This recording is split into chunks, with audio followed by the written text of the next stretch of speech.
आज की इस वीडियो में हम कक्षा 10 के हिंदी विषय के प्री बोर्ड के पेपर को देखने वाले हैं। अगर आप इस पेपर में से प्रश्नों को हल करेंगे तो आपके बोर्ड एग्जाम में महत्वपूर्ण इसी में से प्रश्न आएंगे। देखते हैं, पहला प्रश्न दिया है कि निम्नलिखित में से कोई एक कथन सही नहीं है, उसको पहचान कर लिखिए।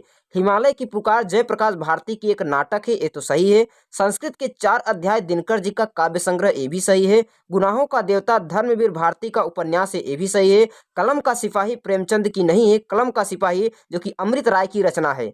दूसरा सवाल दिया है, निम्नलिखित कृतियों में से किसी एक कृति के लेखक का नाम लिखा है। जैसे इंदुमती दिया, कामायनी दिया, भारत दुर्गा, खून की छींटे दिया। तो आपको इसमें से किसी एक को लिख देना है। जैसे कामायनी है तो जयशंकर प्रसाद लिख देना है, खून की छींटे भगवत शरण उपाध्याय, तो इसको लिख देना है।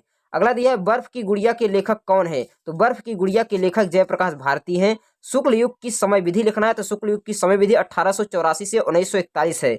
दिया है, गोदान किस विधा की रचना है। तो गोदान एक उपन्यास है जिसे मुंशी प्रेमचंद ने लिखा है। अगला सवाल दिया है कि रीतिकाल की 2 प्रवृत्तियां लिखिए, यानी रीतिकाल की 2 रचनाओं का नाम लिखिए। तो रीतिकाल की 2 रचनाएं लिख सकते हैं, कवि प्रिया या रसिक प्रिया। रीतिकाल के 2 कवियों का आपका नाम लिख देना है। दिया है कि निम्नलिखित रचनाओं में से किसी एक रचना के कवि का नाम लिखिए। जैसे दिया विनय पत्रिका तुलसीदास लिख दिए, स्वर्ण किरण दिया जिसको पंत ने लिखा है, जयद्रथ वध को मैथिली शरण गुप्त ने लिखा है। तीसरा सवाल दिया है कि एक गद्यांश है, इस गद्यांश को पढ़कर आपको किस पाठ से आया उसके हिसाब से प्रश्नों का उत्तर देना है। इसमें 2 गद्यांश दिया रहता है, एक गद्यांश को आपको लिखना होता है, उसके प्रश्न पर आधारित जो दिया रहता है उसमें से छाट लिखने आते हैं। चौथा सवाल दिया है, निम्नलिखित पद्यांश का ससंदर्भ सहित व्याख्या कीजिए तथा उसकी व्याख्या संदर्भ की पुष्टि कीजिए। 6 नंबर को आपको मिलेगा। इसको आपको व्याख्या ससंदर्भ सहित यानी संदर्भ, प्रसंग और व्याख्या सब कुछ लिखना है, तब आपको 6 नंबर इसका मिलेगा। 2 दिया रहता है, एक आपको लिखना होता है। किसी एक का जीवन परिचय लिखना है, जैसे दिया जयशंकर प्रसाद, डॉक्टर राजेंद्र प्रसाद, भगवत शरण उपाध्याय। 3 नंबर आपको मिलेगा अगर आप इनकी रथा लिखते हैं, जीवन परिचय। 6वां सवाल दिया है कि पद्य में से, ये जो है गद्य में से 3, ये जो 5वां सवाल है गद्य में से 3 दिया है लिखने के लिए। 6वां जो है जीवन परिचय पद्य में से दिया है, पद्य में से 3 ठो देता है, गद्य में से 3 ठो देता है, एक एक का लिखना है, यानी 2 लोगों का जीवन परिचय आप लिखेंगे तो आपको 6 नंबर मिलेगा। संस्कृत 7वां सवाल आपको हिंदी में जो संस्कृत होता है उससे दिया है, आपको इसका संदर्भ सहित व्याख्या करना है। 8वां सवाल दिया है कि अपनी पाठ्य पुस्तक से कंठस्थ किया हुआ एक श्लोक लिखना है। जो संस्कृत में दिया रहता है एक श्लोक आपको लिखना है जो आपको याद हो, जो इसमें नहीं आया, इसको छोड़कर जो लिखना है उसको लिखेंगे। अगला दिया है, निम्नलिखित प्रश्नों में से किन्हीं 2 का उत्तर देना है आपको। इसमें से इसका 2 का उत्तर, 3 सवाल दिया रहता है, 2 का उत्तर देंगे, 2 नंबर मिलेगा। 9वां सवाल दिया है ग्रामर से यानी हिंदी व्याकरण से दिया है, हास्य रस अथवा करुण रस की परिभाषा उदाहरण सहित लिखिए। अगर आपको इसकी वीडियो चाहिए तो चैनल में जाकर देखिए, इसका वीडियो भी दिया गया है और इसका एग्जाम्पल एकदम फिल्मी स्टाइल में दिया गया है। तथा रूपक अलंकार की परिभाषा उदाहरण लिखिए, इसमें भी 2 नंबर मिलेगा। और दूसरा दिया है सोरठा रोला छंद का उदाहरण सहित लिखना है।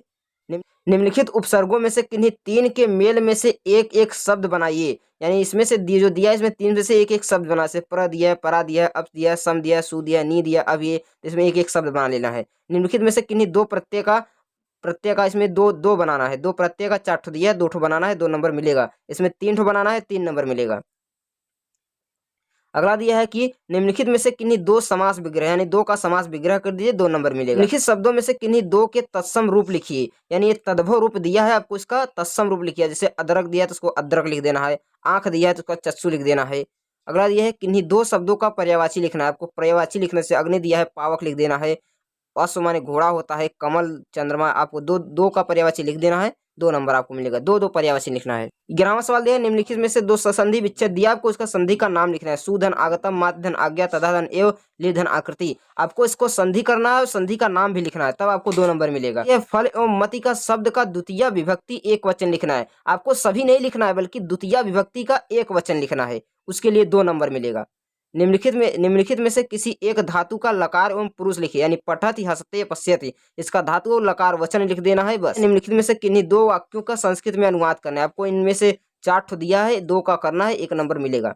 अगला सवाल दिया है, निम्नलिखित में से किसी एक पर निबंध लिखिए। कोविड-19, कोरोना पर, पर्यावरण प्रदूषण पर, बेरोजगारी पर, विज्ञान चमत्कार पर। इन सभी का निबंध हमने बना दिया है, आप चैनल में जाकर देख सकते हैं। कोरोना वायरस पे भी, पर्यावरण प्रदूषण पर भी, बेरोजगारी पर भी, विज्ञान चमत्कार पर भी। 9वां सवाल दिया है, तुमुल खंड काव्य के आधार पर 9वें सर्ग का सारांश लिखिए, यानी जो 9वां सर्ग है उसका आपको सारांश लिखनी है, अथवा तुमुल खंड काव्य में लक्ष्मण का सचित्र वर्णन करना है।